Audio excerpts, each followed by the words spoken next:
Buen día, estamos aquí nuevamente. Después de una falla técnica ya pudimos arreglar el problema, ¿sí? Entonces vamos a continuar, ajá, con nuestra gustada sección de farmacología. Esta vez entonces veremos 2 videos, ¿sí? Hay que darle gracias a nuestro técnico, ¿sí? Entonces, tuvimos un pequeño problemita, pero vamos a continuar, claro que sí.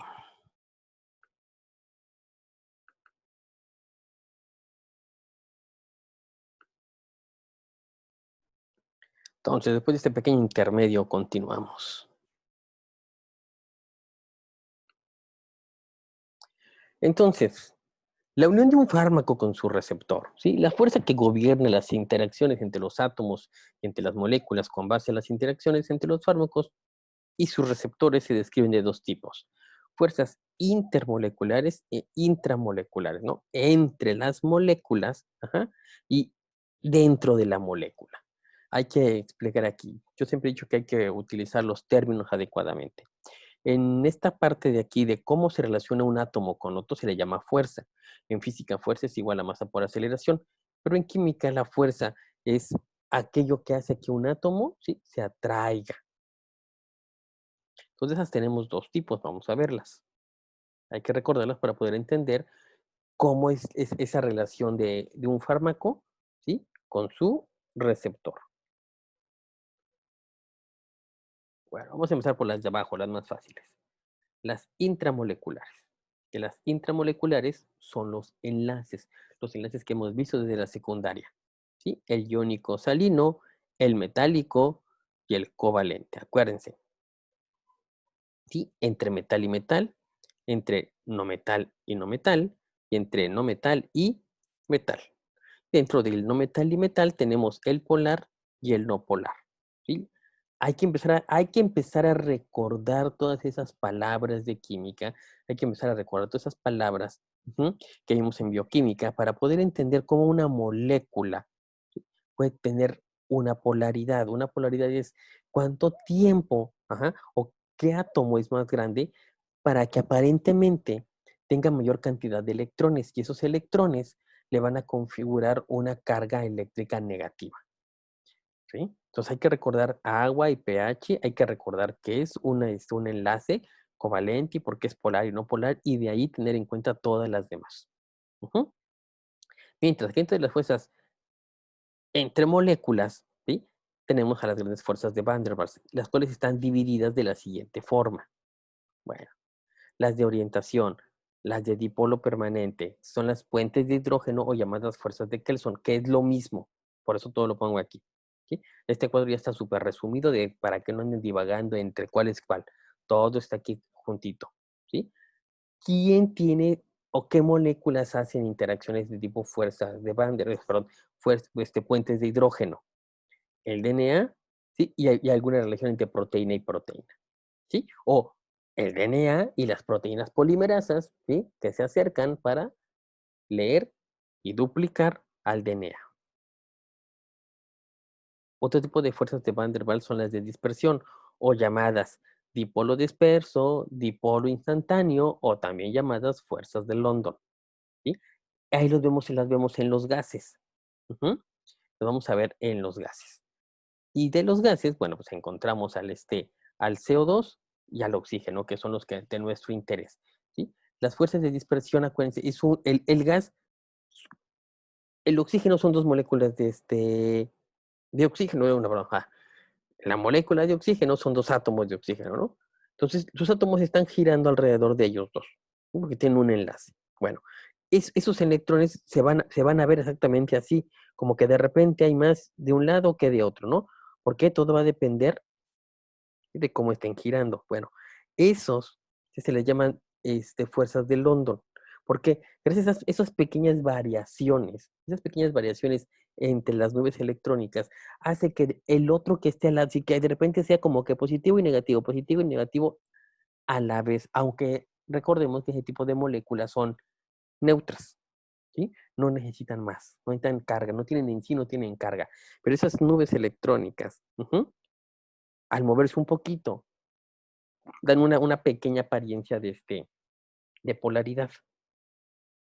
Bueno, las otras son las de inducción, los de dipolo inducido o las fuerzas de Debbie, que son, normalmente lo podemos ver en la hemoglobina. Cuando el oxígeno llega, ¿sí? La hemoglobina tiene que moverse un poco.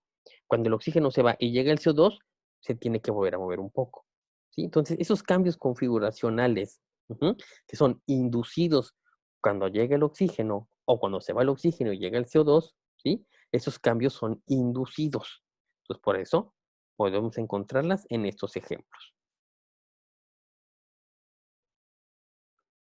¿sí?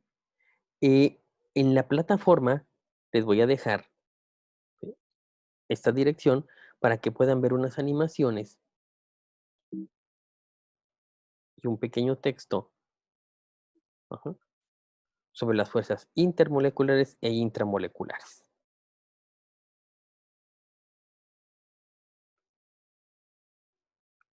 Ok, entonces hay que recordar que un fármaco es selectivo a un receptor, ¿no? Y al ser selectivo a un receptor, en este caso, en este ejemplo, está haciendo a que trabaje el receptor, ¿sí? Que funcione. Al tocarlo en el sitio activo, o sea, que es en donde se va a unir el receptor o donde se une la molécula que normalmente lo hace trabajar, se llama sitio activo. Ujú.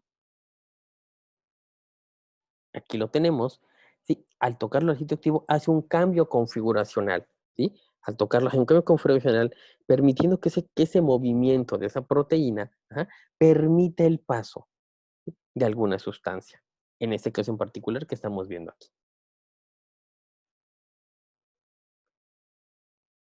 Bueno, ¿por qué es importante conocer las proteínas? Porque, bueno, porque la mayoría de receptores dijimos que eran proteínas. ¿Qué tenemos aquí? Un caso muy importante en la inflamación, la ciclooxigenasa 1 y la ciclooxigenasa 2, que posteriormente lo veremos mucho mayor a profundidad en otros temas de farmacología. Pero bueno, ¿por qué es importante aquí? Vean, la ciclooxigenasa 1 es una proteína muy grande, pero la parte del sitio activo, que es lo que nos interesa en esta lámina, ¿sí?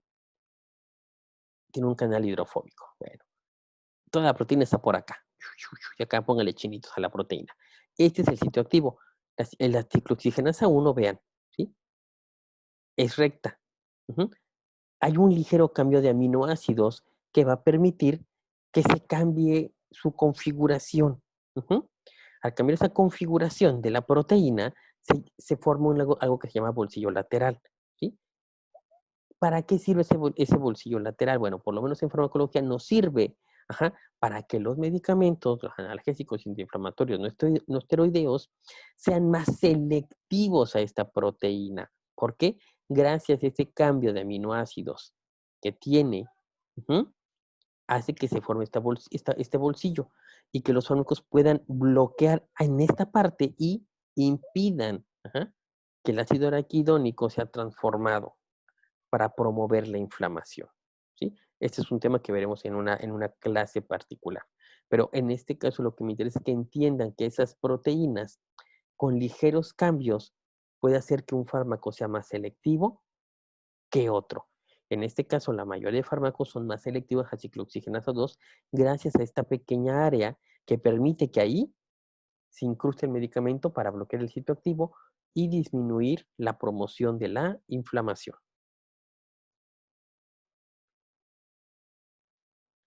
Bueno, pues, pero bueno, ya conocimos que es un fármaco, ya vimos la relación con el fármaco, con el receptor, ya sabemos que dónde está el receptor, pero lo importante es, bueno, ¿qué hace cuando un fármaco y un receptor se unen?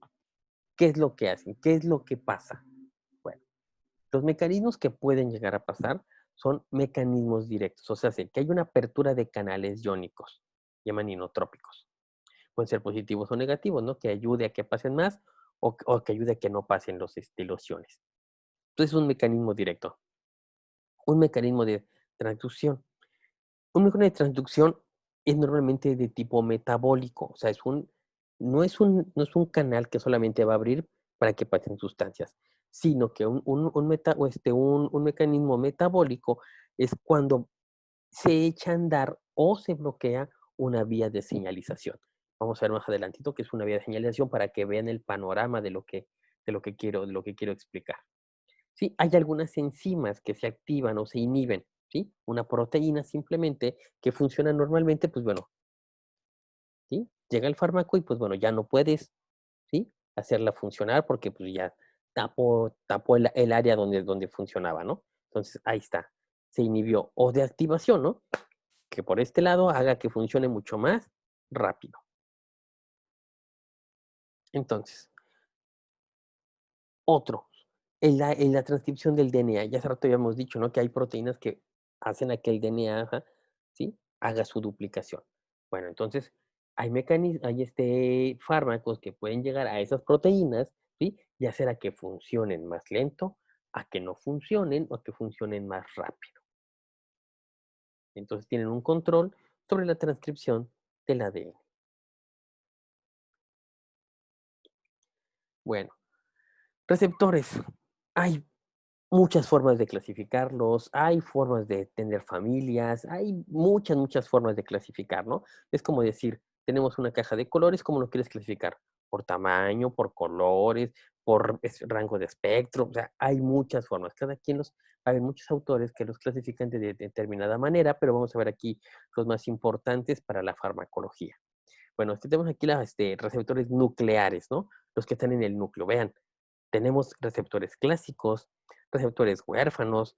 Se les dice huérfanos porque no se conoce quién es su receptor, tiene un receptor desconocido, y receptores adoptados, que ya se empieza a medio saber qué hacen o no son lo que deberían de hacer, pero lo hacen por medio de otra molécula. Ujú. Entonces, los receptores clásicos y estrógenos, progesterona, mayoría son de estrógenos, ¿sí? Glucocorticoides, mineralocorticoides y hormonas. Entonces, estos como son también conocidos, puede haber fármacos que bloqueen esos receptores. Ujú. Los huérfanos, bueno, no tanto, ¿sí? Pero, y de este lado, uno muy conocido en la inflamación es el PAR, el receptor activador de proliferación de peroxidasas, ya que puede ser activado por prostaglandinas y leucotrienos, y esos son para la promoción, ¿sí?, de la creación de más ciclooxigenasa y seguir promoviendo el ciclo de la inflamación. Eso lo veremos en una plática más, muy particular cuando veamos inflamación.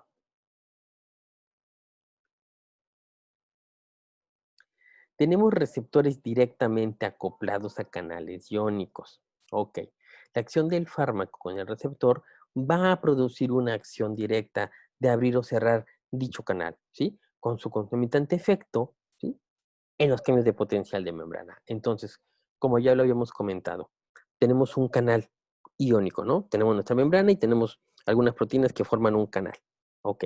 Ese canal es para algún electrolito en particular, sodio, potasio, cloro, ok. Yo quiero que funcione, ¿sí?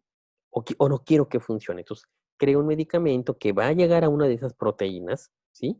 Ya sean una, dos, tres, cinco, seis o subunidades, dependiendo, y la va a tocar. Y a lo mejor va a ser a qué ese canal abra.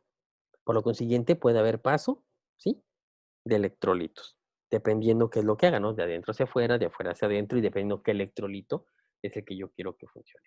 Entonces, por eso le llaman canales iónicos, lo que permite es el paso de iones.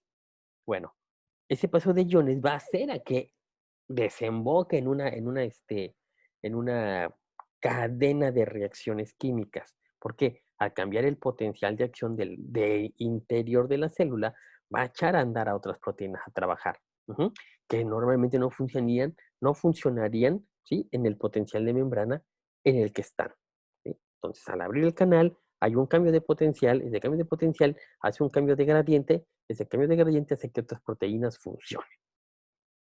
Bueno, dentro de ese grupo, ¿a quiénes tenemos?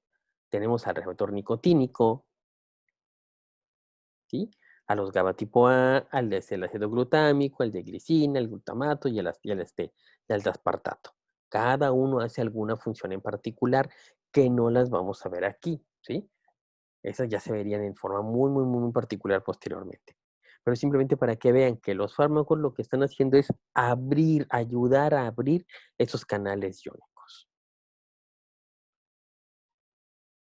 Tenemos receptores acoplados a proteínas G, ¿sí? Si recuerdan, las proteínas G son las que tienen 7 dominios transmembranales. Ujú. Entonces, también tenemos receptores adrenérgicos beta tipo 1, 2 y 3. Tenemos receptores de, tipo, de sustancia K, receptores visuales de opsinas, y tenemos receptores de dopamina D2. Entonces, las proteínas G son otro gran mundo de familia de proteínas. Hacen muchas funciones, es solamente algunos. Ujú. Hay demasiadas proteínas G en las células. Hay que tener en cuenta que en una célula puede haber diferentes tipos de proteínas G dentro de esas familias.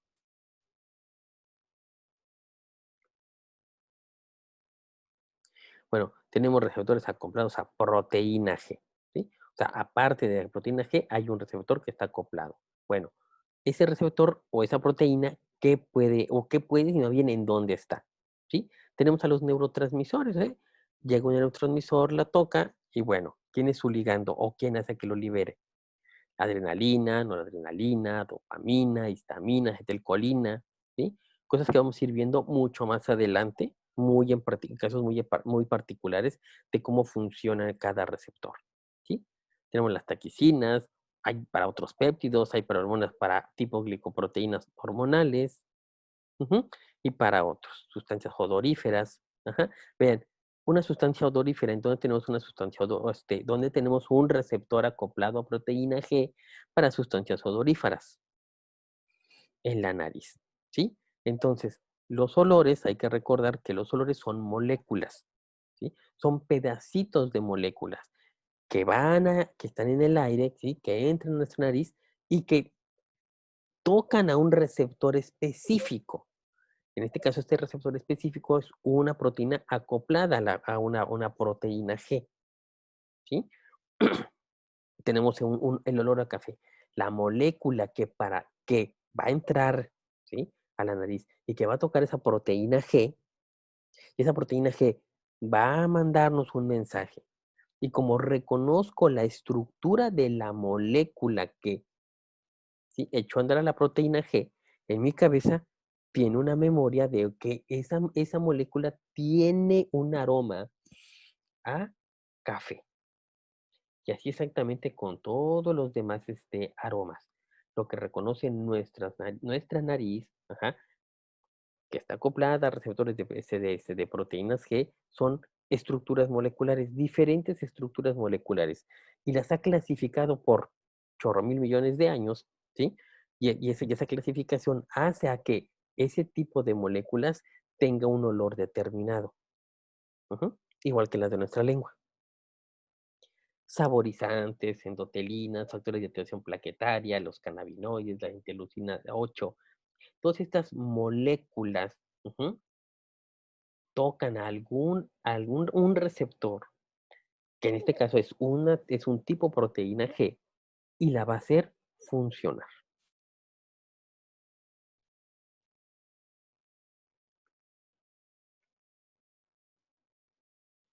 Bueno, receptores catalíticos que funcionan con protoquinasas. Bueno, estos van a actuar como enzimas de acción directa de algunas y catalizan reacciones de fosforilación o generación de segundos mensajeros. Aquí podemos tener a quién, al receptor de insulina, ¿sí? Acuérdense, el receptor de insulina. ¿Para qué sirve la insulina? La insulina es la molécula que va a tomar a la glucosa, la va a llevar al receptor de glucosa. ¿Para qué? Para que la glucosa pueda ser agarrada y introducida a la célula. Si no existieran esos receptores, entonces la glucosa nunca entraría. Entonces, ¿qué tipo de enfermedades es la que altera o no solamente la insulina, ¿no? O podría ser alterado un receptor de insulina, ¿sí? La diabetes, podemos tener algún problema en el receptor de insulina. Receptores de factor de crecimiento epidermal, ¿sí? De la piel. Entonces, este tipo de proteínas, al ser estimuladas, ¿sí? Que hacen el crecimiento de nuestra piel cuando estamos en crecimiento, o cuando nos cortamos, o cuando nos quemamos. Receptores de ciertas linfoquinas, bueno, las linfoquinas son un tipo de interleucinas que son producidas por los linfocitos, pero se llaman linfoquinas. Y hay para diferentes actividades.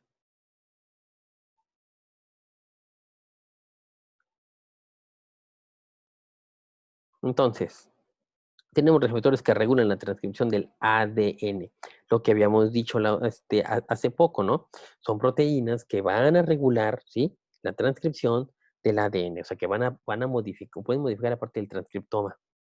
Bueno, la realizan por la interacción de receptores nucleares. Dentro del grupo tenemos receptores de hormonas, ya habíamos dicho en la parte de los receptores nucleares, quienes teníamos a los esteroides, y ya hemos visto todos los esteroides que se podían ver. Ujú.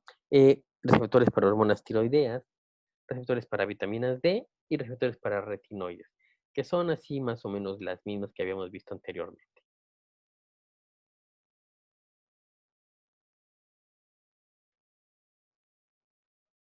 Bueno, tenemos otro tipo de familia que son los receptores alfa adrenérgicos. Bueno, el receptor alfa adrenérgico igual tiene sus subfamilias, la alfa 1, la alfa 2 y la alfa 1 más 2. Bueno, algún medicamento que sea agonista, bueno, la metoxamina, ¿sí? La fenazolina, ¿sí? Un antagonista, la prosalina. Ujú. ¿Qué hacen estos medicamentos? Ok, este medicamento, ¿qué haría? Un agonista. Pues ayudaría a la contracción del músculo liso, ¿sí? Un factor inotrópico positivo. La palabra inotrópico se refiere a contracción muscular. Entonces, inotrópico positivo quiere decir que estos medicamentos favorecen la contracción del músculo liso. Ujú. Otra acción es la disminución del edema de la mucosa nasal. Ujú. Los alfa 2, ¿qué harían? Bueno, inhiben la liberación de noradrenalina y de acetilcolina, ¿sí? Un agonista. Un antagonista, la famosa yombina, ¿sí? No es para lo que se dice que es. Entonces, y hay otras acciones, ¿no? De los alfa 1 más alfa 2. Bueno, ayudan en la contracción de los esfínteres o de los esfínteres del uréter. Entonces, ¿para qué quisiera yo que hubiese una mayor contracción del uréter o del esfínter? Y normalmente podemos tener alguna incontinencia urinaria. Ujú.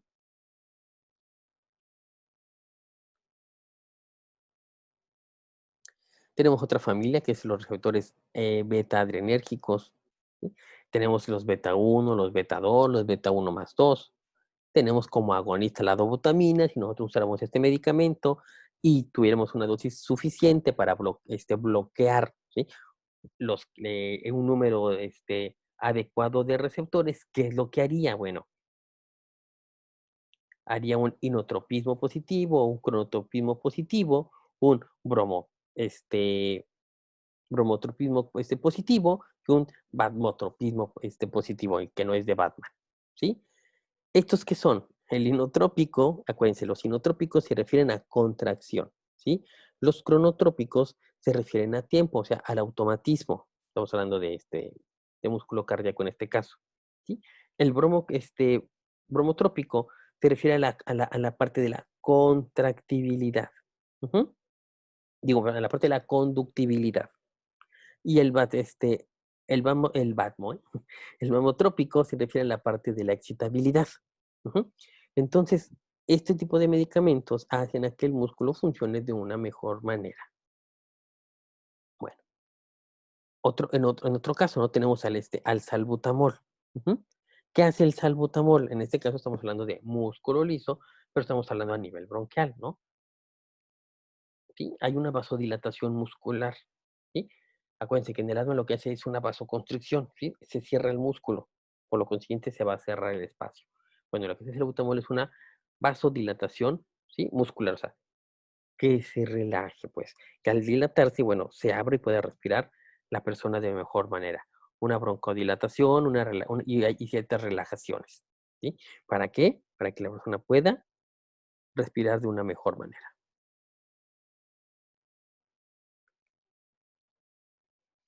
Tenemos también receptores de tipo dopaminérgicos, que hay del 1, 2, 3, 4 y 5. Bueno, en este caso es la dopamina. ¿Qué va a hacer? Bueno, echar a andar este tipo de receptores.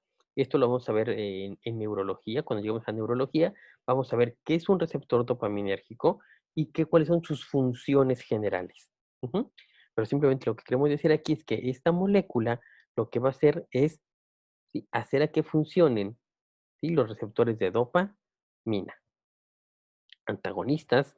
Bueno, tenemos al haloperidol, la bromocriptina. Ujú. Conforme vayamos avanzando, vamos a ir entendiendo en dónde están estos receptores en forma muy particular y qué función tienen. Si no, nunca acabaríamos. Simplemente lo que queremos entender ahorita o que quiero que explicar ahorita en este momento es de que un receptor, ¿sí? Va a tener un fármaco en particular que lo va a bloquear o lo va a echar a andar. Tenemos receptores histaminérgicos o de histamina. Bueno, normalmente, ¿quién hace que funcionen? La histamina. ¿Qué quiero que no haga? Pues que no funcione, ¿sí? Sobre todo en qué problemas, a lo mejor algún problema alérgico. Ajá. Entonces, tenemos algunos antihistamínicos, ¿m? Que lo que van a hacer es, ¿cuál es la acción de la histamina? Aumentar la permeabilidad capilar. Si aumenta la permeabilidad capilar, lo más seguro es que haya edema, ¿sí? Aumenta las secreciones. ¿Sí? Un niño con asma puede que su histamina esté alta y aumente secreciones, entonces tenga mucho más secreción de moco. O cuando tengo gripa, ajá, ese aumento capilar va a hacer a que haya una mayor traslación de líquido y esa traslación de líquido se va a traducir en un aumento de producción de moco. Entonces, uso cualquiera de estos medicamentos y ¿qué va a pasar? Va a disminuir la permeabilidad vascular, ¿sí? Al disminuir no va a haber tanta salida de líquidos, entonces va a haber menos cantidad de moco. ¿Es lo adecuado? Depende, porque si usamos de ese tipo de medicamentos en exceso, entonces el moco se va a ir secando y el moco que ya se produjo, ¿dónde se va a quedar? Adentro. Si se queda adentro, entonces va a haber como sensaciones de dolor de cabeza. Tenemos los H2, ¿no? La cimetidina y la ranitidina que ya no se usa. Ujú. ¿Y qué hacía? Aumenta las secreciones gástricas. ¿Para qué? Para que haya una mayor motilidad y vaya a haber un mayor aumento o disminución de tiempo de la comida en el estómago.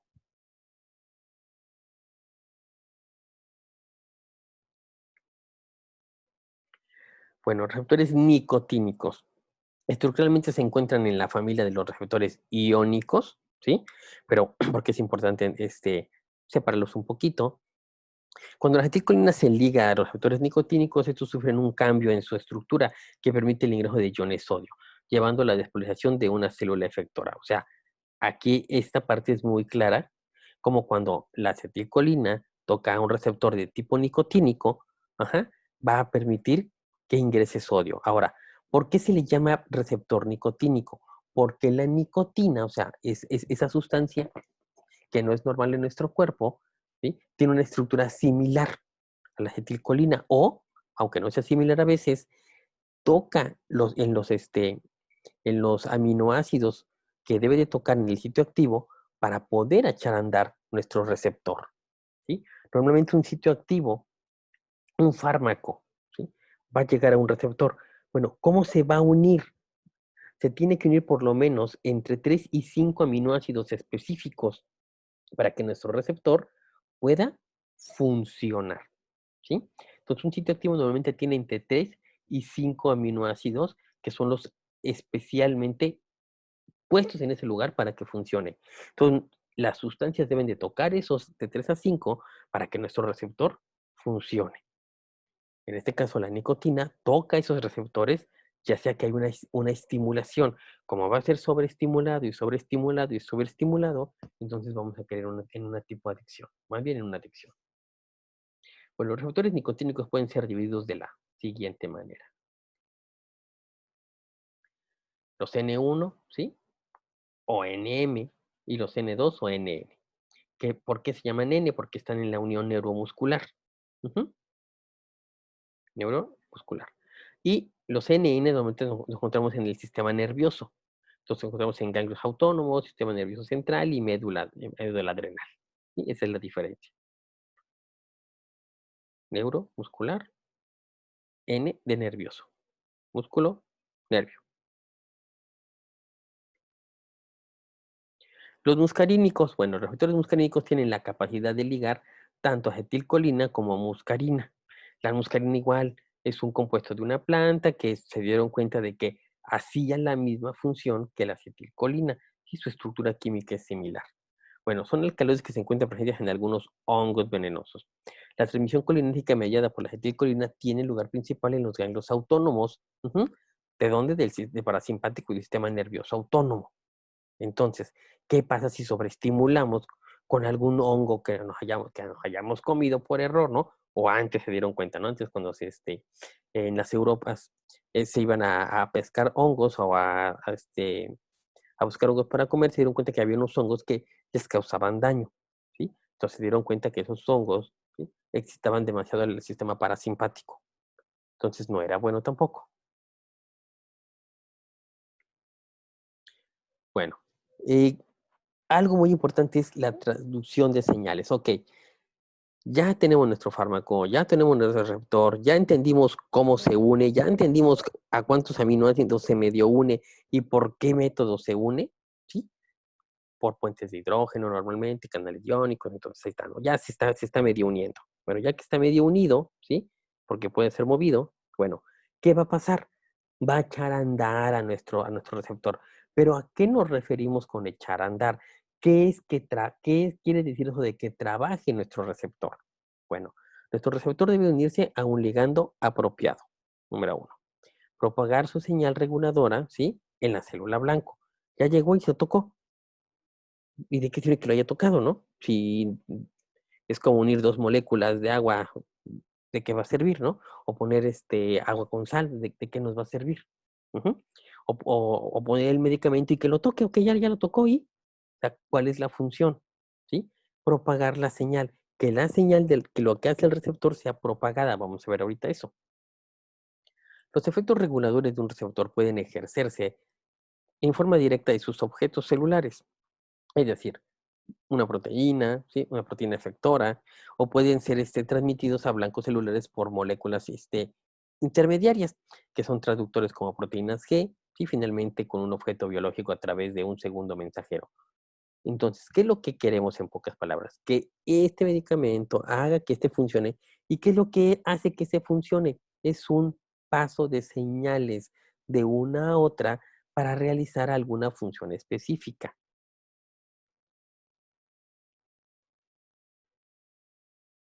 ¿Sí? Bueno, antes de continuar esto, los receptores muscarínicos tenemos del 1 al 5, ¿sí? Y los tenemos en diferentes lugares: sistema nervioso central, corazón, músculo liso, y esto es el músculo central. Esta se traspapeló, era antes que la otra. Pero bueno, después de esa, la traducción de señales. Ya que entendimos que es una traducción, quiero que vean esta lámina para que entiendan a qué me quiero referir cuando pase el mensaje hasta la acción. ¿Qué hace esa vía de señalización?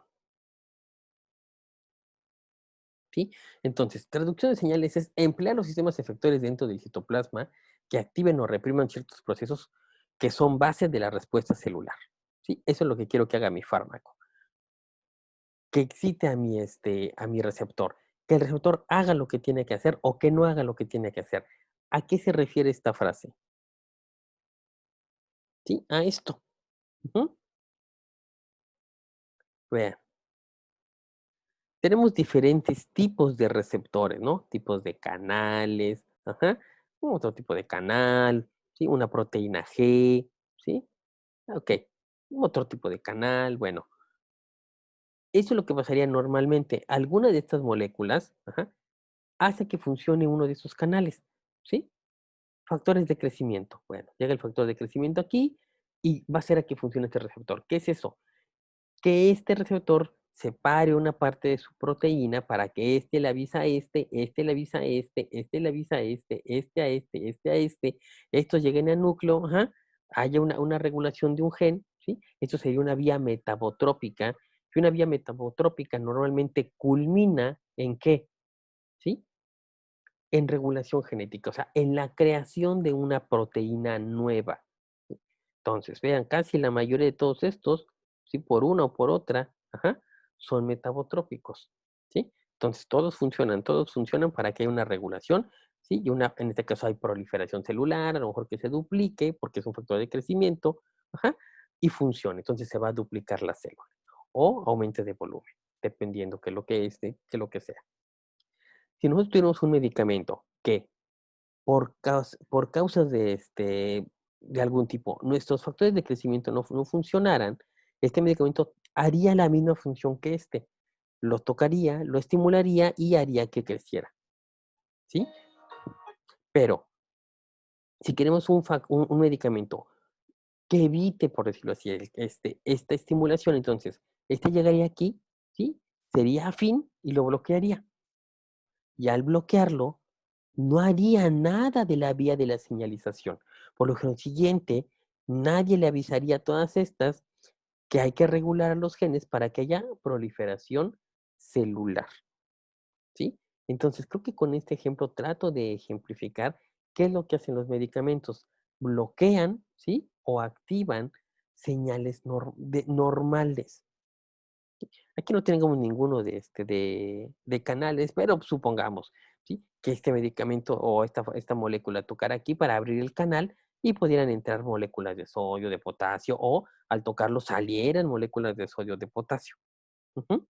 Entonces, seguimos regulando de alguna manera, ¿sí? Diferente esa salida y entrada de iones, ¿no? Entonces, requerimos un medicamento que llegue y toque, que sea específico, que sea afín, ¿sí? Y que toque a lo mejor la cantidad suficiente en cierto número de células para poder ver ese efecto físicamente. Ujú. Entonces, si queremos que se vea ese efecto, entonces este le pega a este le pega a este le pega acá, sí, y bueno, ¿sí? Llegan a lo mejor nada más hasta aquí. Ya, apoptosis es la muerte celular programada. Sí, solamente tomé una imagen de vías de señalización para poder ejemplificar, ¿sí? Lo que haría algún fármaco en alguno de estos casos. ¿Sí? Ok, apoptosis, porque qué tal que si fuera a lo mejor inventando, ¿no? Que fue una célula cancerígena, un medicamento que promoviera la muerte de las células cancerígenas. Ujú. ¿Por qué? Porque conocemos las vías de señalización. Algo muy importante en los medicamentos es que todas están dirigidas, ajá, a vías de señalizaciones ya ampliamente conocidas y que sabemos que no le van a pegar a otras vías de señalización, ajá, para que no tengamos un efecto adverso.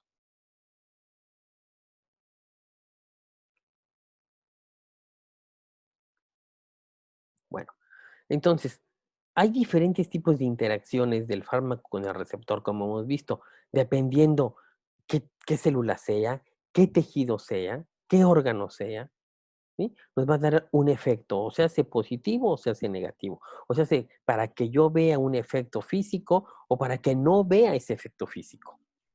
Entonces, puede haber una interacción entre el primero y el segundo mensajero, sí que este fármaco bloquee todo esto, lo que vimos exactamente hace ratito, ¿no? Un mensajero, otro mensajero, esa vía esté bloqueada o esté estimulada, ¿sí? Primero, segundo mensajero, MP cíclico igual es parte de los primeros y segundos mensajeros, calcio intracelular, ajá, yo quiero que entre calcio, quiero que salga calcio, entonces uso medicamentos para que toquen un canal, abra el canal y un canal exclusivo para que solamente pueda entrar calcio. Proteínas fijadores de calcio, ¿sí? El fosfoinositol, bueno, el sistema de los fosfoinositoles. Entonces, estas interacciones fármaco-receptor es para que un fármaco toque un receptor, lo estimule y haga de mejor, una forma más eficiente o mayor cantidad, ajá, que la molécula normal que lo toca, ¿sí? Y haya una mayor producción de eso que puedo ver físicamente. Normalmente podría ser una proteína, ajá, si es que es una vía de señalización en un canal metabotrópico, o que entren o salgan diferentes tipos de iones si estamos estimulando que canales ionotrópicos, canales iónicos más bien. Entonces, ¿qué patologías podrían hacer que mi medicamento no funcione adecuadamente en mi receptor? ¿Sí? Ya tengo mi medicamento, ajá, ya tengo mi receptor, pero pues bueno, sí tocó, pero no se activó. ¿Por qué pasó? Porque hay a personas que les funciona muy bien un medicamento y a otras aparentemente no les funciona. Y diríamos, no, es que el medicamento es de mala calidad. No, ajá. Podemos encontrar alguna de esas patologías a lo mejor. Patologías funcionales del receptor, ¿sí? Que a lo mejor el receptor ya mutó, tuvo mutaciones. ¿Por qué? Por las condiciones de donde vive el paciente. o por alteraciones epigenéticas. Una alteración epigenética no es una alteración propia del ADN, es una alteración que el ambiente hace, ¿sí? Que mi proteína por X o por Y no funcione adecuadamente. ¿Sí? Posteriormente hablaremos en una plática igual muy particular de lo que es el ADN, las mutaciones y las alteraciones epigenéticas para poder entender la diferencia y cómo eso afecta a las poblaciones. ¿Sí? Entonces, una mutación del ADN pues puede provocar eso, ¿no? Que mi receptor, que era normalito, ¿sí? Ya no sea igual, cambió la proteína, entonces llega el medicamento y, chis, pues ya no funciona como antes, ¿no? Eso fue adquirido más que nada. Si tiene una mutación del ADN, por ende va a haber una mutación de la transcripción del ARN, por ende una mutación en la traducción, ¿sí? Entonces la proteína ya no va a salir como antes, puede salir mochita, ¿no? O si en algún punto en el cual, ¿sí? Nuestro medicamento tocaba, ¿no?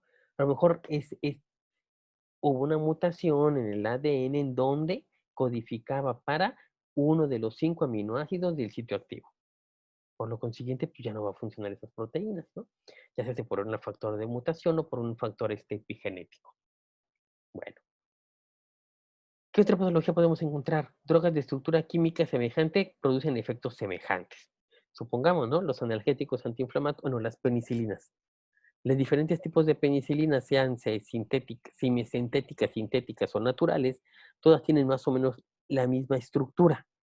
Ujú. Tienen el anillo de penicilina normalmente es igual, varía un poquito. Bueno, ese anillo es muy importante para llegar a los receptores de las bacterias y que las bacterias se quiebren. Ujú. Entonces, ¿qué pasaría si la bacteria mutara? Entonces la penicilina ya no le haría este efecto o le haría a lo mejor efecto mucho más rápido, ¿no? Entonces hay una de las dos opciones. Por eso hay cepas a lo mejor ahora resistentes. ¿Por qué? Porque sus receptores mutaron. ¿Sí? En nuestro caso, ¿no? Hablamos ahora de analgésicos antiinflamatorios que van y bloquean a la ciclooxigenasa 2. Bueno, ¿qué pasaría si tenemos diferentes fármacos, ¿no? Diferentes fármacos de tipo AINES? Ibuprofeno, diclofenaco, naproxeno, eh, meloxicam, eh, ketorolaco, no tienen exactamente estructuras muy semejantes, pero sí van y bloquean, ajá, ese saquito del que estamos hablando, ese bolsillo de la ciclooxigenasa 2, ¿sí? En algún punto lo bloquean. Por eso son estructuras más o menos semejantes que van a producir un efecto similar. Acciones recíprocas entre fármacos. Que un fármaco, ajá, ¿sí? A lo mejor se interaccione con otro y hagan un sinergismo, o sea, que de repente funcione mucho mejor el fármaco que antes funcionaba, ¿sí? Eso sería el sinergismo o el antagonismo, que la mezcla de dos fármacos de pura casualidad, ¿sí? Este fármaco lo bloquea, ¿sí? A lo mejor se encuentran y pum, lo bloquea, se une, ahí está el antagonismo, ¿no? O que llegue y que toque a su receptor, no en el sitio activo, lo puede tocar en otro lugar, ¿sí? Que al tocar en otro lugar haga que ya no funcione o haga que funcione de más, ¿sí? Entonces hay que entender esas relaciones entre dos medicamentos que pueden ser, ¿sí? Antagonistas o sinergistas. Y pues bueno, entonces el día de hoy, pues llegamos al final de esta sesión. Pues una disculpa porque se van a hacer dos videos.